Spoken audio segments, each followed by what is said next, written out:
Most conversations about sustainable coffee stop at the shade trees. And the shade trees matter. I'm going to show you exactly why, but there's a whole other dimension to what it means to grow coffee in harmony with nature that almost nobody in this space talks about. One that goes further than biodiversity, further than soil health, further than shade cover. Stay with me as we walk through this because where we end up might be the most important part. I'm Keith Whittingham. And for 17 years, I've been traveling with students from small family coffee farms in the mountains of Latin America to some of the largest commercial roasting operations in all of Europe. And what I saw at both ends of that chain led me to start Artifx Cafe, a direct trade coffee company built around the core belief that the farmers who grow this coffee deserve better. This channel is where I bring you along on that journey. See, coffee for me has become so much more than just a drink, so much more than just a beverage. It's a tangible manifestation of the art, the craft, and the science that's gone into something that I can now hold in my cup and I can experience in a variety of sensory ways. Obviously, the flavor, the aroma, and a lot more. It's a pretty complex chain of craft that's going into this cup.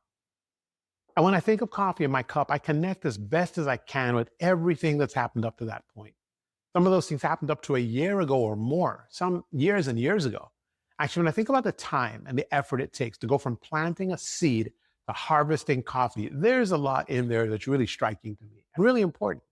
The care and love that goes into the actual cultivation of the plants, as well as the entire surrounding area. For me, you see, a farm is not just a collection of coffee producing assets, it's a piece of land, a piece of nature. And what's going on that piece of nature and all the surrounding pieces of land are really, really important.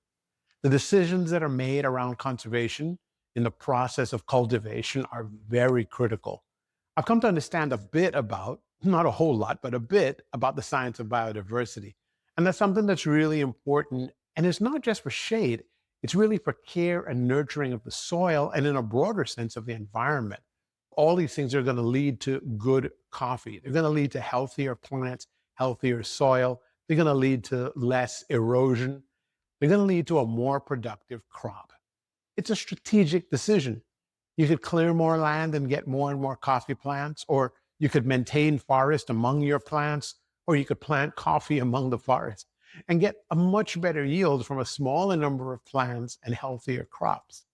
Also, think of the larger systems of biodiversity that you're protecting. You're protecting habitat for insects and animals and birds that have beneficial impacts further beyond the borders of the farm. A farm is not a closed system. The broader ecosystem impacts the coffee, and the coffee impacts the broader ecosystem. So for me, coffee cultivation, when well done, is done in harmony with nature. It's part of the way I think holistically about the world. And I think we're realizing that there's a benefit to that over monoculture, for instance. I teach sustainability. And when I teach about environmental conservation and where that intersects with other human activities like agriculture, the images that come to mind are the impacts of clear-cutting forest and those aerial views you get of land where you see this long, straight dividing line between natural old-growth forest on one hand and land that's been absolutely cleared for cultivation of some crop. Life in harmony with nature, I think, is always better. I also, when I think about harmony with nature, I don't just think about the ecological resources. I think about the human resources as well. There is a human side, the social side of the resources that we engage with in agriculture that I think are really very important to consider. When I think about coffee and harmony with nature, I'm also thinking about how the whole value chain interacts with all the workers in that chain. Coffee farming is particularly interesting because it's very, very labor intensive at the harvest season. It's a little bit less labor intensive for the rest of the year, but there's still a whole lot of work to be done because you have to care for the plants and the land. It's really an all year round effort. But when it comes to harvest, it's like all hands on deck and who else can we bring in? The number of workers might go up tenfold during the harvest season. And where are these workers coming from? In many cases, they're coming from other towns and cities, other districts and provinces, even other countries. In a lot of parts of the world, we have situations of migrant farm workers, right? It's something we talk about a fair amount in the United States, but It's very prevalent in many places in the world. And just like the challenges we might face with migrant farm workers or farm workers in general, whose work is often very transient in nature, how we treat those people is really, really important. And when you think about all the work that was done around fair trade, initially it was around labor practices on farms and in other kinds of factory settings. Working conditions and pay for workers was really critical. And there's a whole lot more to that.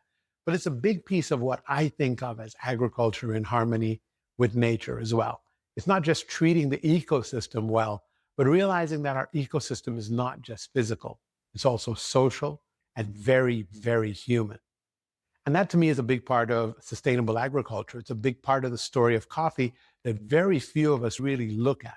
When I think about and when I work with farmers, that's a big part of what I'm looking at and taking into account.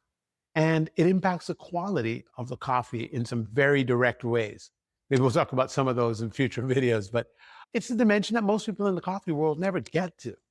It's not separate from the sustainability story. It is the sustainability story.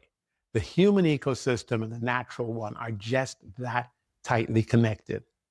Let me know in the comments if you agree, or if you know other companies that think the same way we do about coffee. This video is part of a series that's been a long time in the making, going deep inside a coffee farm, into processing, into what direct trade really can look like after 17 years of doing it. The full story of the craft behind the cup.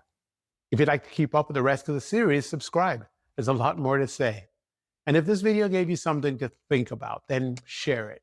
The more people understand where their coffee really comes from, the better.